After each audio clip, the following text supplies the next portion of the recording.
To school bells ringing once again for tens of thousands of New York City public school students as they begin their new school year. The New York City School District is the largest in the country, and today we have team coverage. John Elliott will have your forecast for when we return home, but we start with Natalie Duddridge. She is live in Washington Heights at PS 28. Hi, Natalie.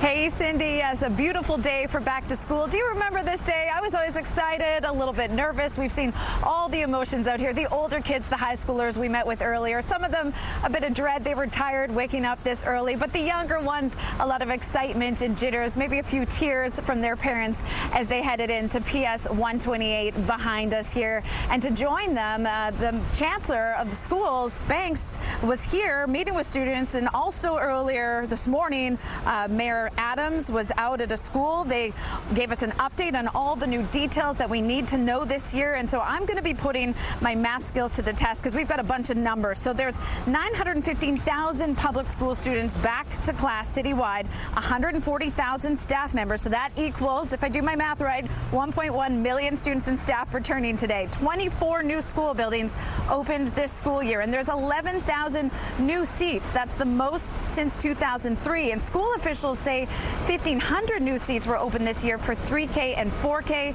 All parents who applied, they say, to the deadline did get an offer. Now, the DOE has been grappling with whether to implement cell phone restrictions. Schools Chancellor Banks said this morning that he is not mandating it this year, but he is encouraging it, and tells us 350 schools have already restricted cell phone use. Hundreds more are considering it. Now, the Department of Education also rolling out new curriculum, including NYC Reads. That's a phonics-based reading program. And data from the Department of Education actually shows last year a 2.6 decrease in reading proficiency. However, math last year did improve. Here's what school officials and students had to say.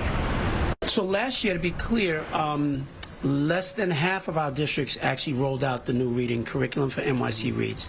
And starting now, every school district in the city is on board. We're going to be strongly recommending that those about 500 schools now that have cell phone ban. Was at one yesterday. The Chancellor and the Dr. Fassan, the Commissioner of the Department of Health and Mental Hygiene, is going to put out a strong recommendation that all schools follow this. I'm excited. What are you excited for? Stavis. Yeah, can't wait to see my theater teacher. Oh, yeah? And what's so awesome about your theater teacher? She's amazing. She has this great energy. And Sydney, another thing they're excited for is lunch. Last year, due to some budget cuts, some popular items were off the menu. They are back on the menu. This year's lunch today, a chicken or chickpea shawarma. So Cindy, getting hungry and wishing all those kids back to school good luck for this year. We're live in the Bronx. Natalie Duddridge, Washington Heights, CBS News, New York. All right, Natalie, thank you.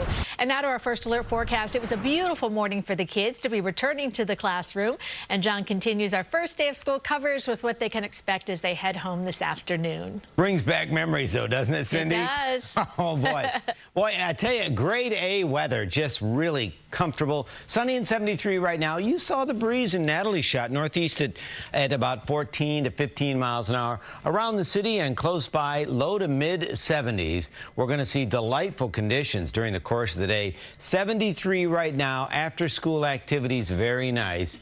Temps are up a little bit. What you may be feeling is a little bit more in the way of humidity. Humidity is creeping up, and that's going to tee it up for a chance of rain Friday. Better chances on Saturday. 77, though, for after-school activities. That's nowhere near the normal and nowhere near the record. And anybody remember last year? Remember last year? The first day of school last year was 93. What a wonderful change of pace. And we are going to see sunny skies. When does the rain roll in? We'll talk about it. Got your full 7-day forecast coming up in a bit. Right now, though, right back to Cindy. John, thank you. Students also head back to school today in the Perth-Amboy district in New Jersey. It'll be the first full day of classes at the new Perth-Amboy High School. State officials say it is the largest high school construction project ever funded by the New Jersey Schools Development Authority. Today is also the first day of a new year for several other school districts in New York and New Jersey. Catholic schools in the Archdiocese of New York, Perth-Amboy Public School District, and Patterson City School District students return to the classroom today. And be sure to stay with CBS News New York for all your back-to-school resources. We have the full academic calendar and transportation information for New York City schools. They're on our website, cbsnewyork.com. And share your back-to-school pictures and videos with us. Just scan the QR code on the screen, and maybe you'll see your child's picture on our newscast.